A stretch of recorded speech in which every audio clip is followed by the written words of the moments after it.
Разговараме со колегата Фуркан Салију во пресрет на 2 ноември, светскиот ден на борбата против насилството врз новинарите. Во исто време подсетуваме дека вчера Европската комисија во извештајот за напредокот на земјата нотираше дека во Република Северна Македонија се уште има појави на насилство врз новинарите. Па затоа тука е колегата Фуркан Салију и го прашувам како се чувствувате како некој кој е одговорен за оваа состојба, државата да даде отчет за тоа како се справува со насилството врз новинарите. Веројатно, јас сум предавник од секогаш, затоа што знаете, во оваа професија не делат на патриоти и предавници, но среќа имаше и други луѓе, обични граѓани што се снимаа со мобилен, затоа што ќе поминеше како многу други случаи кои ги памтиме од времето на груевизмот и затоа имавме техничка влада, почна овие проблеми, почна закани кон новинари. На пресконференција му укажува на премиерот дека има закани од негов коалицијски партнер, не го сваќа тоа озбилно, ми вика дека не мора да безбедни сте, не мора да се грижите. Испадна дека не сме баш безбедни. На тоа укажува цело време.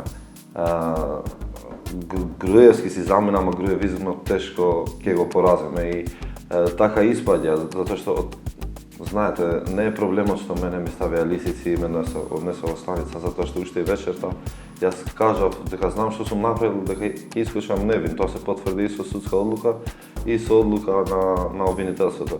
Проблемот е таа пропаганда, црна пропаганда што се водеше таа вечер против мене. Имаше вести дека мојот тату апсен, имаше вести дека пронајдено е големо количество на оружје во мојата куќа и тоа е проблем. И проблем е затоа што е организирано од структурата на власти. Не сме глупи, едноставно тоа се гледа, видите ги лицата кои што ја водат таа пропаганда. За среќа реагира и меѓународни институции, реагира и меѓународни невладени организации. Мене сите судски адвокатски трошоци ми се платени од странска организација, дури ми нудија на 2-3 месеци да си отидам од државата, но ги одбив затоа што со БГЈ не се решава ништо.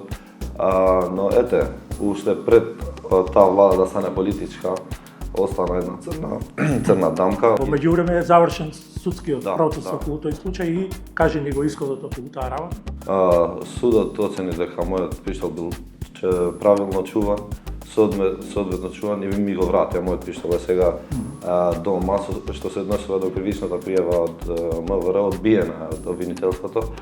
Вчера го добив документот и е жалосно што ги натера, ќе кажам ги натера, затоа што тие беа под команда, тие полиски службеници кои што треба да те штитат тебе и мене, буквално да лажат. И сакав да ја платам таа казна, за да не влеземе во други судски процеси поради тие полицајци, затоа што тие се наплата таму и добиваат наредби. Меѓутоа, откако ги прочитав нивните изјави во обвинителство, се премислив и ќе влеземе во судски спори за тоа. Во меѓувреме неколку Значи одбиваш да ја платиш таа нема да ја платам затоа што заради образложението што има многу лаги таму. Бевме двајца обвинети дека попречуваме полициски службеници. Едниот тој младиот дечко за кого ја изреагирав и го извадив телефонот да снимам зашто почна да го тепа, тај сум сигурен дека ништо не направи и тоа се потврди и тој е ослободен од обвинителството, така да се што кажав уште таа вечер испадна точно. Меѓутоа има утре ден еден дел кај што министерот вика дека доколку испадна дека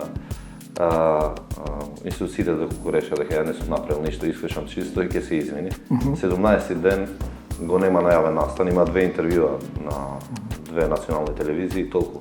Тој не се извини, а во исто време ти мислам дека истиот ден или ден потоа рече дека ако се докаже вина, твоја вина, дека ти ќе се откажеш од новинарството. Уште вечерта ја реков дека ќе се откажам. Што бара новинар што напаѓа полицајци во оваа професија? Оваа професија јавна, исто како таа на еден политичар има, како да кажам, треба да си, не може ние да критикуваме за овие работи, а сами да ги правиме. И кажав, доколку се докаже дека јас сум нападнал полицајци, ќе се откажам од оваа професија, ама ја го кажав тоа затоа што знаев што сум направил. Се знае што е напад во полицајци или попречување. Значи зборот е збор, сега очекаме зборот на министрот. Он рече дека ќе се извини, чекаме да се извини, така е. Па ја уште првиот ден откако ги добивме двата случаи, ја јавно кажав дека не е толку битно дали тој ќе ми се извини на мене, на Фуркан Салију.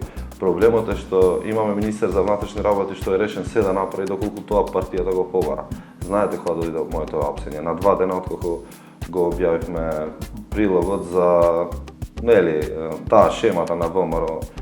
Тоа беше прилог кој што во практика беше докажан како тоа се прави. Едноставно само треба да си слеп тоа да го негираш. Меѓутоа, проба со одредени притисоци закани за тужби, им вратив дека нема да се повлечам и нема да се извинам и се случи тоа што се случи. Не тужеа, остана тоа. Мислам, партијата не пуштија предупредување пред тужба, не знам докај сме со процесот, ама јас сум спремен и тоа да го одбранам на суд затоа што немам само документи. Во врска со тој случај, бруталното насилство на полицијата, постапката на министерот, имаш ти правно сатисфакција. Судот одлучи во твоја полза, но останува оваа морална сатисфакција која очекуваш од властите да ја признаат. Но еве на крајот, може да го прокоментираш тоа уште еднаш ако сакаш, но на крајот би сакал, бидејќи ќе го емитуваме ова интервју на денот, кој ќе биде светскиот ден за борба против насилството, една порака од тебе.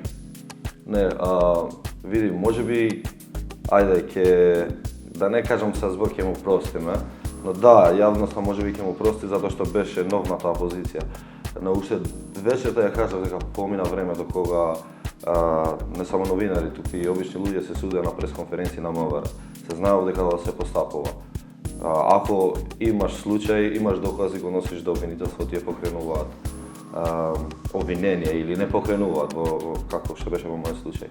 Но ја тогаш бев осуден на пресконференции и на социјални мрежи.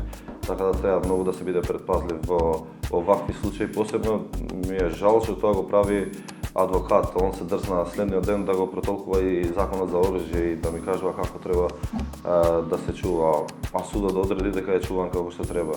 Едноставно мојата порака би била дека треба да биде повнимателен затоа што не е адвокат на една странка, сега е, како да кажам, одговорен за безбедноста на нас сите и овие работи влијат ние како граѓани да не веруваме во полицијата, а знаеме дека тие што се на терен, вистинските професионалци полицајци ја вршат работата добро. Со овие истите колеги ги знам нивни колеги ги знам по име и презиме, ден пред да ме уапсат трчавме по многу ризичен криминалец во Танушевци заедно со нив.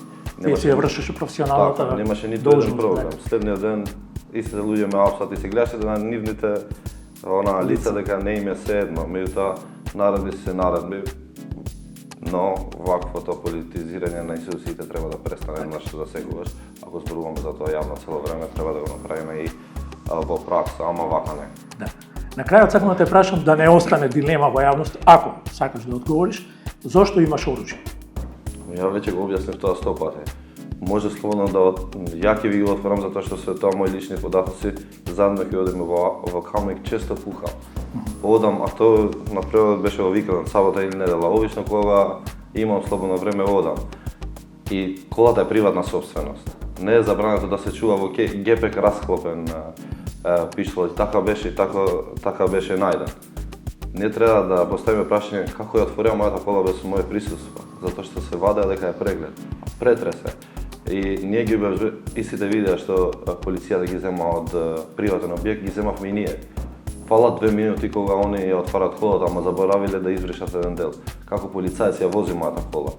И сега дали е тоа претрес или преглед, затоа што министерот инсистираше дека е преглед. Меѓутоа, еве, се расчисти целиот случај, има судска одлука за тоа. Ако ја не го знам законот, веројатно судијата што одлучи таа постапка го знае.